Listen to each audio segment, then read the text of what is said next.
जय माता दी। आज शुक्रवार के दिन आइए सुनते हैं माँ अन्नपूर्णा की यह कथा। एक समय की बात है, काशी निवासी धनंजय की पत्नी का नाम सुलक्षणा था। उसे अन्य सब सुख प्राप्त थे, केवल निर्धनता ही उसके दुख का कारण थी। यह दुख उसे हर समय सताता था। एक दिन सुलक्षणा पति से बोली, स्वामी आप कुछ उद्यम करो तो काम चले। इस प्रकार कब तक काम चलेगा? सुलक्षणा की बात धनंजय के मन में बैठ गई और वह उस दिन विश्वनाथ शंकर जी को प्रसन्न करने के लिए बैठ गया और कहने लगा, हे देवाधिदेव विश्वेश्वर, मुझे पूजा पाठ कुछ आता नहीं है, केवल तुम्हारे भरोसे बैठा हूँ। इतनी विनती करके वह 2-3 दिन भूखा प्यासा बैठा रहा। यह देखकर भगवान शंकर ने उसके कान में अन्नपूर्णा अन्नपूर्णा अन्नपूर्णा इस प्रकार 3 बार कहा। यह कौन क्या कह गया? इसी सोच में धनंजय पड़ा रह गया कि मंदिर से आते ब्राह्मणों को देखकर पूछने लगा, पंडित जी अन्नपूर्णा कौन है? ब्राह्मणों ने कहा, तू अन्न छोड़ बैठा है, सो तुझे अन्न की ही बात सूझती है। जा घर जाकर अन्न ग्रहण कर। धनंजय घर गया, स्त्री से सारी बात कही। वह बोली, नाथ चिंता मत करो, स्वयं शंकर जी ने यह मंत्र दिया है, वे स्वयं ही खुलासा करेंगे। आप फिर जाकर उनकी आराधना करो। धनंजय फिर जैसा का तैसा पूजा में बैठ गया।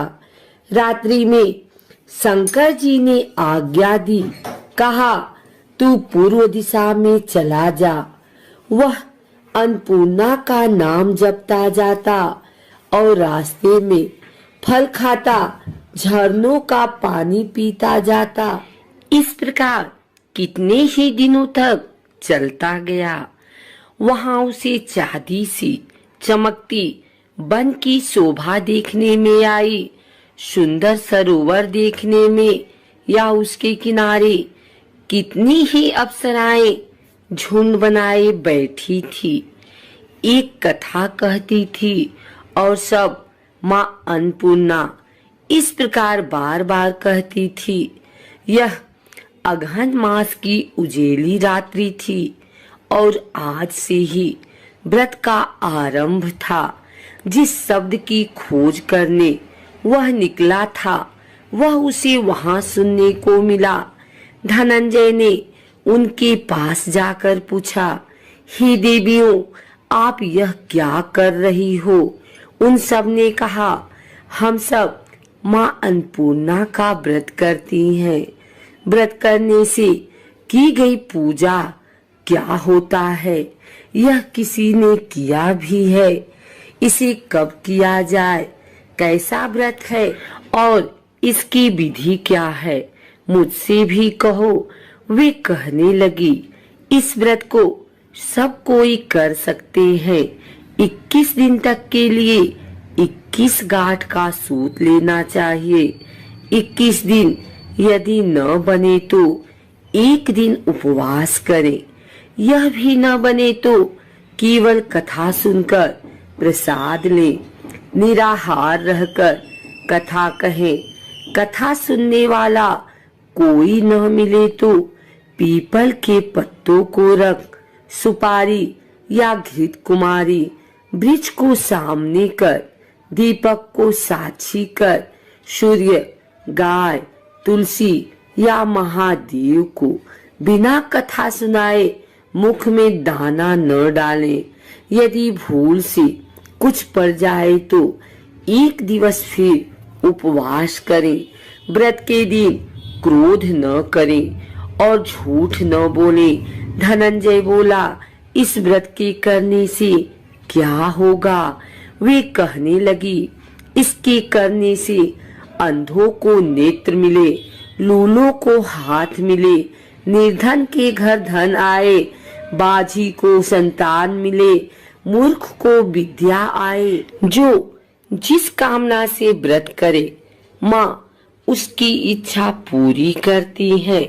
वह कहने लगा, बहनों, मेरे भी धन नहीं है, विद्या नहीं है, कुछ भी तो नहीं है। मैं तो दुखिया ब्राह्मण हूँ, मुझे इस व्रत का सूत दोगी? हाँ भाई, तेरा कल्याण हो, तुझे देंगी। ले, इस व्रत का मंगल सूत्र ले।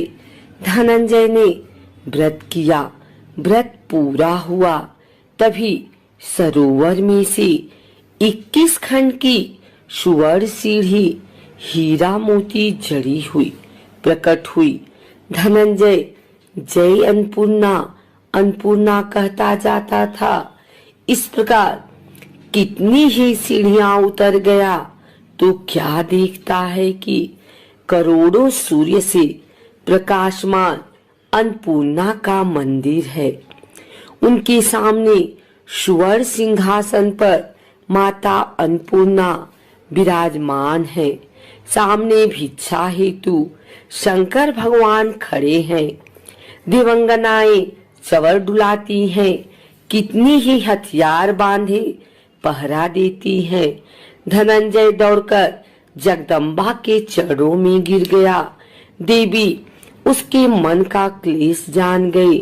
धनंजय कहने लगा, माता, आप तो अंतर्यामिनी हो, आपको अपनी दशा क्या बताऊं? माता बोली, मेरा व्रत किया है, जा, संसार तेरा सत्कार करेगा। माता ने धनंजय की जिह्वा पर बीज मंत्र लिख दिया। अब तो उसके रोम रोम में विद्या प्रकट हो गई। इतने में क्या देखता है कि वह काशी विश्वनाथ के मंदिर में खड़ा है। माँ का वरदान ले धनंजय घर आया। सुलक्षणा से सब बात कही। माता जी की कृपा से उसके घर में संपत्ति उमड़ने लगी। छोटा सा घर बहुत बड़ा गिना जाने लगा। जैसे शहद के छत्ते में मक्खियां जमा होती हैं, उसी प्रकार अनेक सगे संबंधी आकर उसकी बड़ाई करने लगे। कहने लगे, इतना धन और इतना बड़ा घर, सुंदर संतान नहीं तो इस कमाई को कौन भोग करेगा?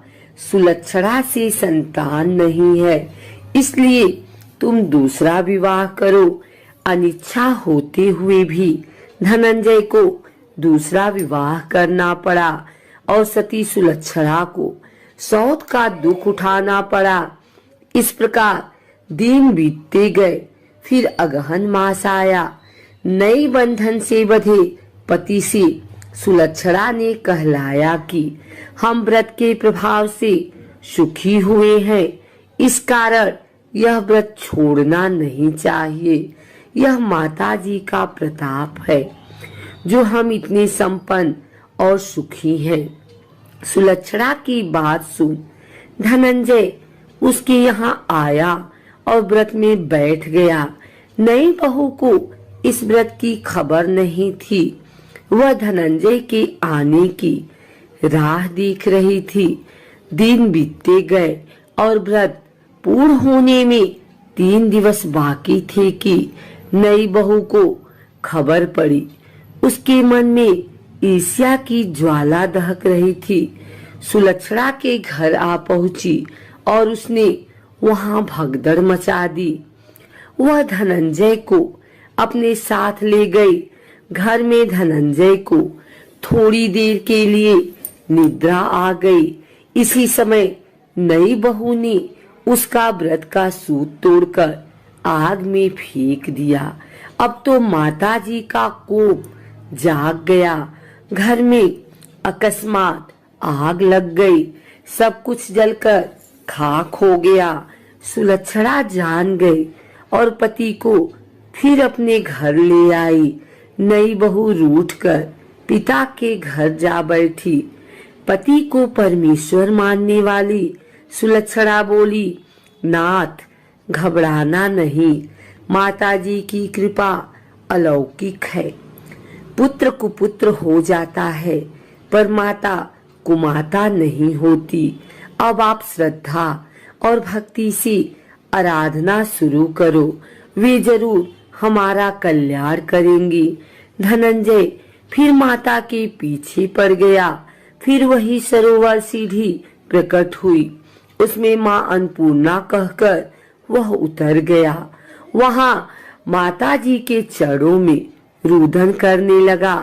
माता प्रसन्न हो बोली, यह मेरी स्वर्ण की मूर्ति ले, उसकी पूजा करना, तू फिर सुखी हो जाएगा।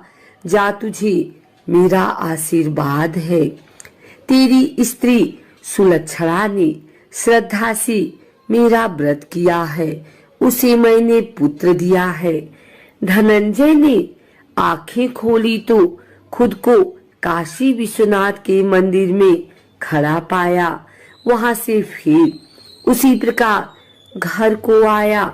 इधर सुलक्षणा के दिन चढ़े और महीने पूरे होते ही पुत्र का जन्म हुआ।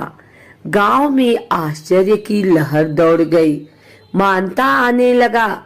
इस प्रकार उसी गांव की निसंतान सेठ के पुत्र होने पर उसने माता अन्नपूर्णा का मंदिर बनवा दिया। उसमें माताजी धूमधाम से पधारी, यज्ञ किया और धनंजय को मंदिर के आचार्य का पद दे दिया। जीविका के लिए मंदिर की दक्षिणा और रहने के लिए बड़ा सुंदर सा भवन दिया।